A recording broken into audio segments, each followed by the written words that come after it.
D, wait for it, delightful. Check out the name tag. You're in my world now, Grandma. What's up, nerds, and welcome to my weekend review, where I come to you every Sunday with 3 entertainment stories that I personally find interesting, and then we discuss them down below. Now, also down below, you can find the articles that I read to bring you this video, and you can read them for yourself, or you can just watch this video where I'm going to read them to you, basically. And yeah. Before I get started, though, I just want to say that if you like what I do here and you enjoy independent content here on YouTube, please consider subscribing to my channel. YouTube is always changing up their algorithm, and small channels like mine, we just keep getting pushed to the back of the line. So please ask that you like, share, and subscribe, and I thank you in advance. So now that we got that out of the way, why don't we go ahead and get started on our story. So for my first story this week, you guys, all right, so I wanted to talk about this. It happened on, I believe, Monday. And as you can see, this is from the Daily Mail, and this is concerning Disney and Ron DeSantis in Florida. Now, I don't like to get political and everything, but this was a pretty big story in terms of and I was going to do a video separately about this, but like earlier in the week when it happened, but I got kids and stuff happens and everything. But I did want to talk about it. So, like I said before, this comes from the Daily Mail. It says, Ron DeSantis signs bill stripping Disney's control of Reedy Creek district. Governor celebrates the corporate kingdom coming to an end and orders them repay $700 million in debt and taxes. If you don't know what Reedy Creek is, and I do believe, I'm trying to remember if this article says, it's a piece of land in Florida that basically they just run by themselves. It's like their own country. They run Disney parks, and they have their own fire department and all that stuff. And basically, like, they just do pretty much whatever they want. And they, from what I understand, they don't pay taxes on it.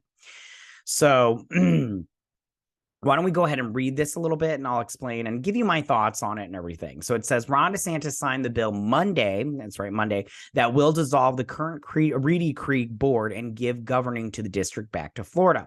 The law overhauls the entire formerly self-governing district where Walt Disney World sits and forces residents to pay taxes going forward. Disney loses self-governing status. The state of Florida is the new sheriff in town. Now, so what this means is, okay, so let me get, because it mentions the woke thing here. Okay, so it says Ron DeSantis officially took control of Disney's Reedy Creek Improvement District in his war with the corporate kingdom, in a move that will give him the power to select the board and force them to pay $700 million in taxes and debts. It comes as the governor and Florida's first lady, Casey DeSantis, is it Cassie?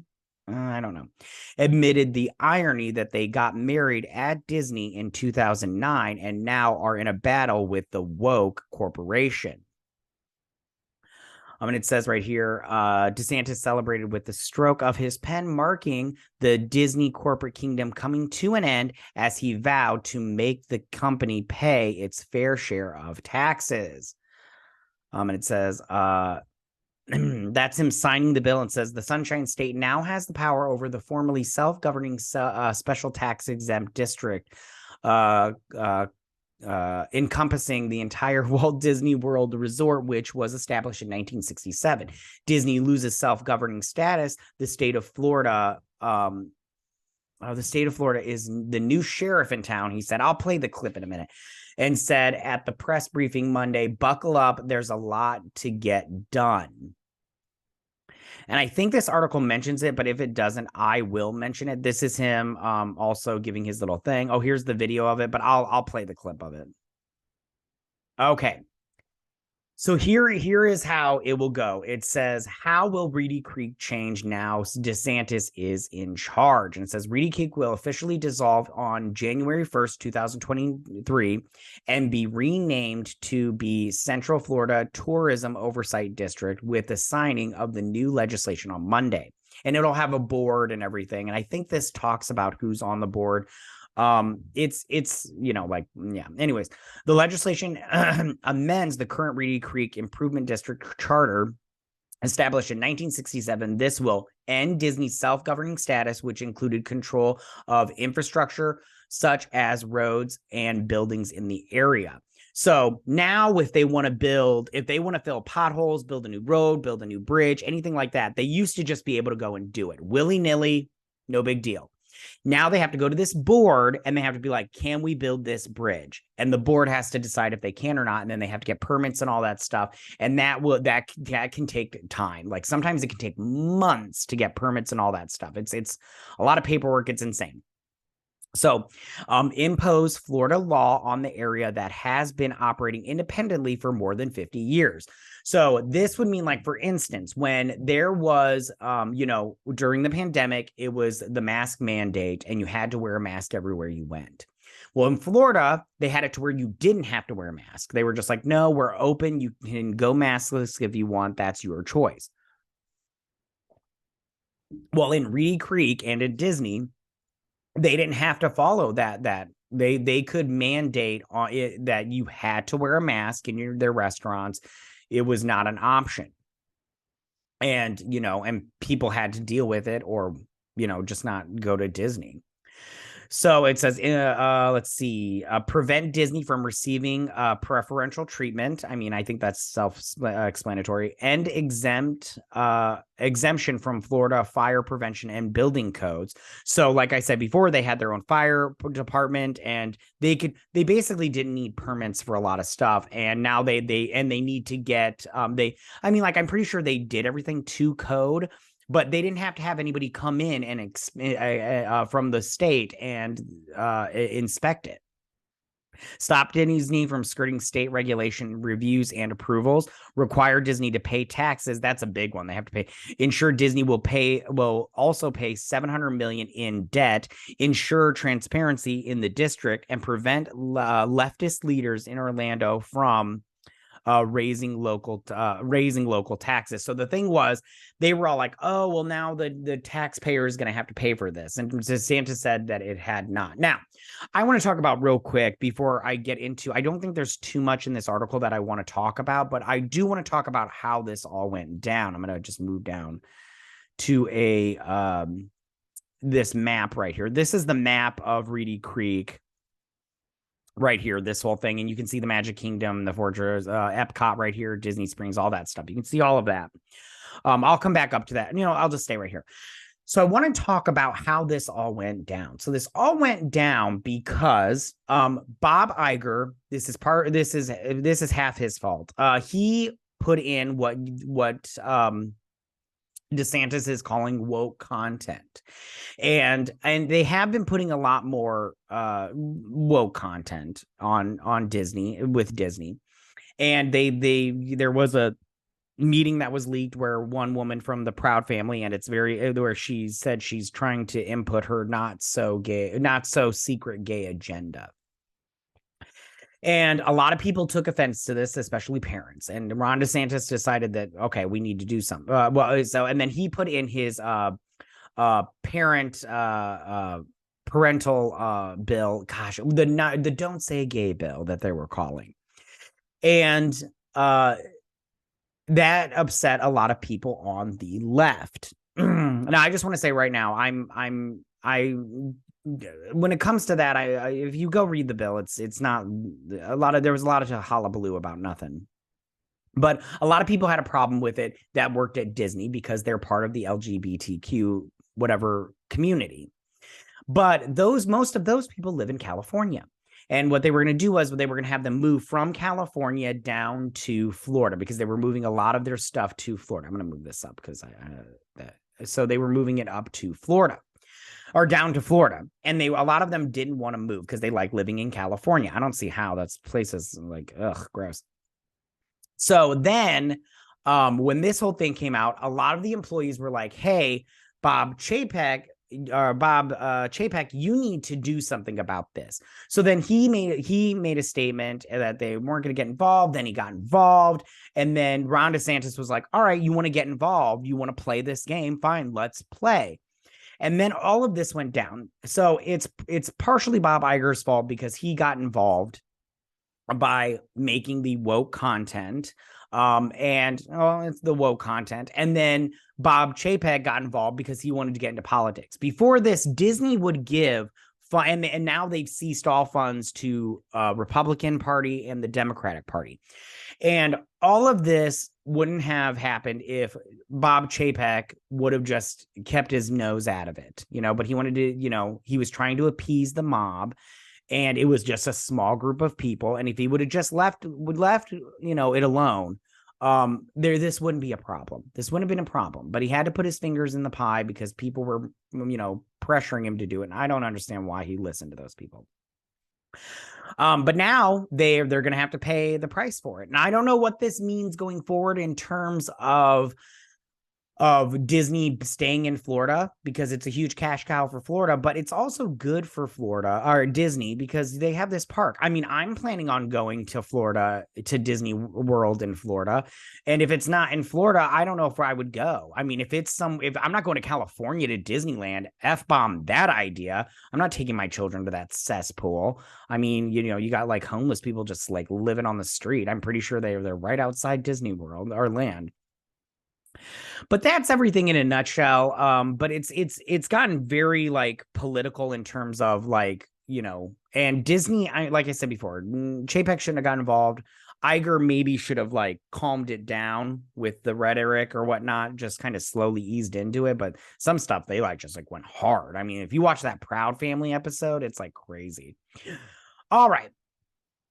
That's all I want to say about this. I just, it's crazy. I really don't like talk about politics, but I felt like this was something that needed to be talked about. And listen, I'm not on Disney's side with this. I'm like, listen, I'm very much like, if you want to play chicken, fine. But it obviously Disney swerved. And I'm all like, you dug your grave. Now you have to lay in it, So that is my first story, you guys, of the week. So for my second story of the week, and this one's like a light story, but I want to talk about it. So this comes from MovieWeb, and it's so The Little Mermaid. We've got our first look at Sebastian from the Little Mermaid movie. And this, I was scared for this because you can see it right there. That's what Sebastian looks like in the movie. And this comes from merchandise. And I was worried about this. I was really worried about this. Let me read this, a little bit of an article, and then I want to talk about the design, and I want to talk about, what's going on. So it says The Little Mermaid's live action Sebastian design revealed in merchandise and continues a disappointing Disney trend. Oh, and that's so true. This is so disappointing. The Little Mermaid looks to have a similar problem to The Lion King and other live action movies when it comes to its animal characters, which is so true. Disney live action remakes have all raised the same complaint, when it comes to the realistic interpretations of their animal characters. Now The Little Mermaid looks set to repeat the same issue as those faces by the likes of The Lion King. As the first good look at Sebastian the Crab has received a very mixed response from fans of the classic 1989 animated movie. Although Disney is yet to reveal a first full trailer for The Little Mermaid, images of the upcoming merchandise from the movie has given fans a look at one of the film's most iconic underwater characters, Sebastian the Crab. A new jigsaw depicts artistic versions of Flounder, the fish, Scuttle, the seagull, and of course Sebastian the Crab. I don't know what this video going, but we're gonna stop it.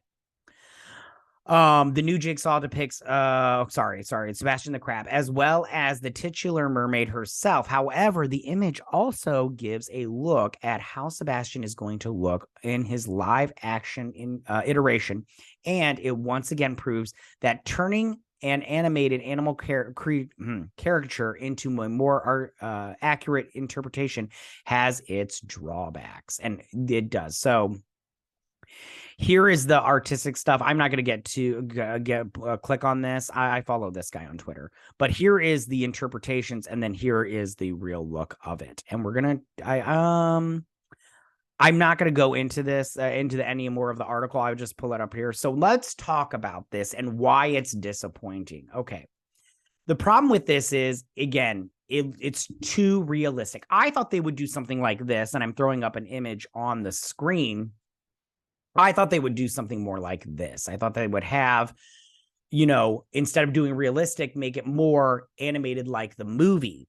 But they didn't do it. They made it look more like a crab. I mean, I think its eyes look weird. I think it looks more like Mr. Crab from SpongeBob than it does the animated movie. And I think that this is a problem because it mentions the Lion King.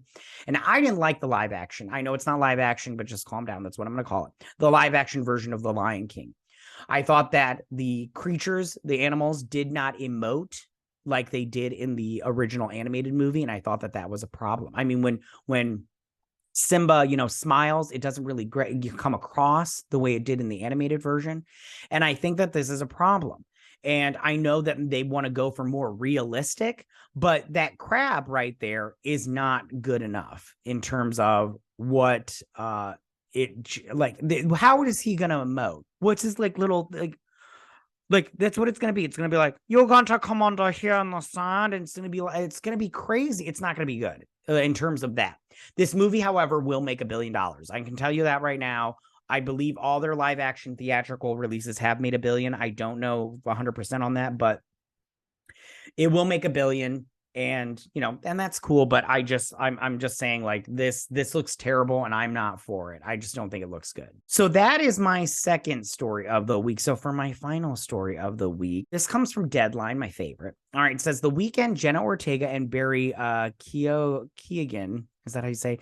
To star in new film based on the original idea from The Weeknd with Trey Shults directing. Now, The Weeknd has gotten some stuff coming under him this week. Also, I didn't want to do that story because it's very much not made for YouTube, and I don't want to get banned, you guys. I like doing these videos, and it would upset me if I couldn't do them anymore.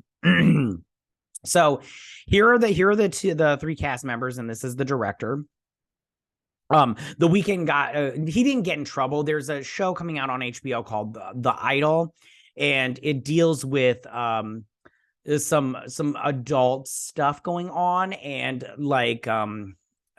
grape, if you will, if you get what I'm saying, when it comes to women, grape. But he did it. There's a Rolling Stone article that you can go and read, and it's just very I don't know. I'm gonna watch it just because it's gotten so many headlines. But I was like, ooh, looking a little crazy, huh? All right, so let's read this article real quick, and then I'll tell you what my thoughts on this idea. Okay, so it says, Abel, The Weeknd, Tassayi, I don't know how to say his name. I'm sorry, is set to make his feature acting debut, teaming with Waves Helmer Trey Shults on an untitled film that also stars Jenna Ortega and Barry Keoghan.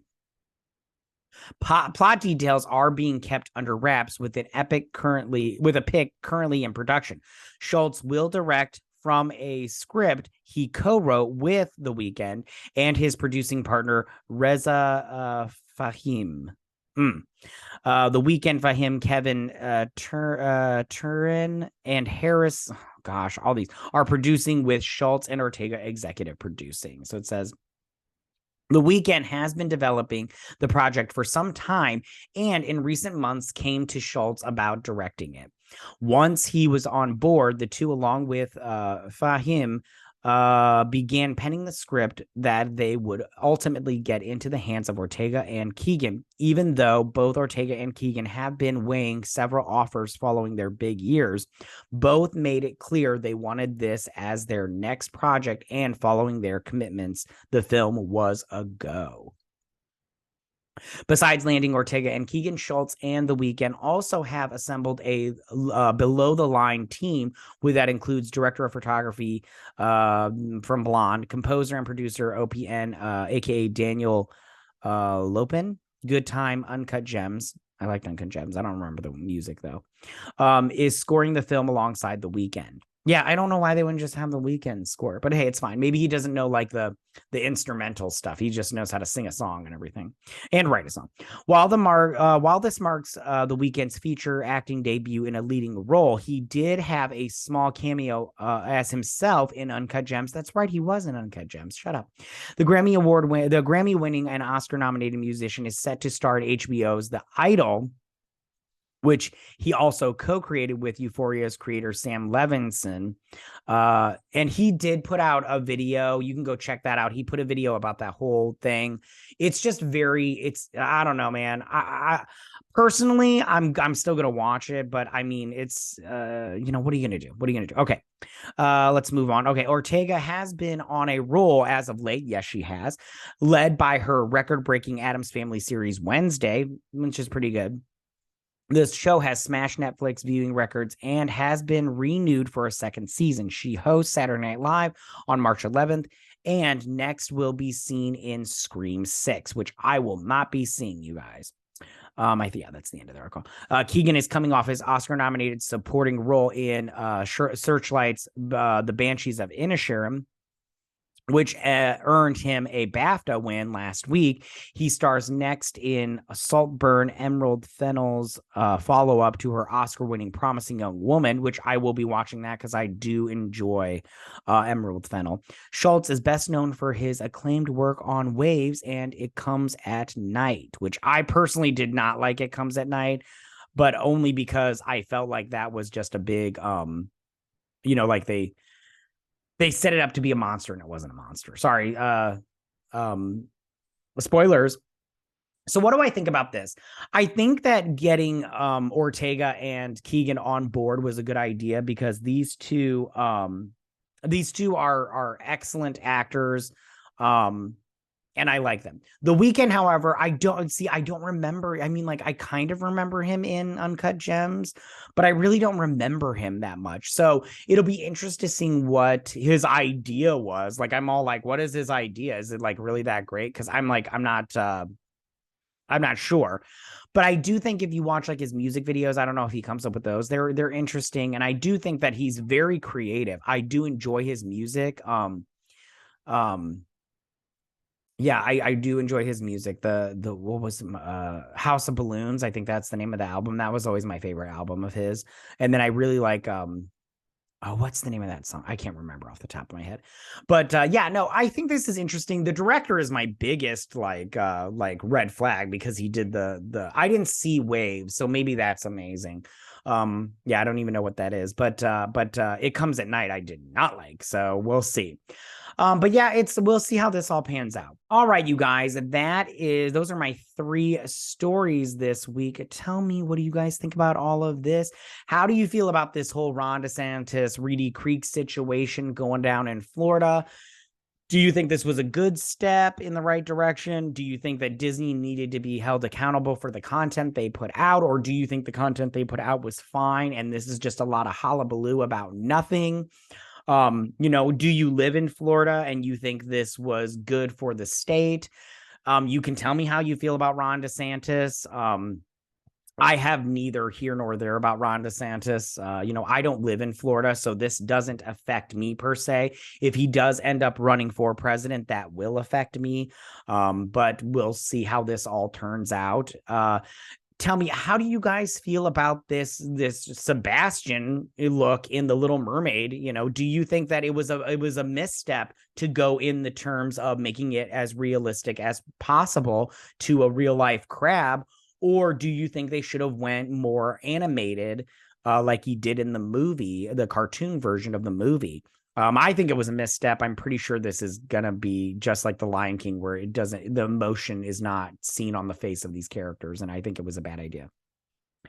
And then finally, how do you guys feel about this movie that was idea from The Weeknd and then written by these three dudes and then starring The Weeknd, Jenna Ortega, and Barry Keoghan, being directed by Trey Edward Shults? Do you think this sounds interesting, even though we don't know what it's about? And do you think it sounds interesting just from who's involved and you have trust in it there? Or do you think you're just like, I don't care. Or are you just waiting to see what comes out of it? I think I'm in that one. Let's see how it turns out and where it ends up.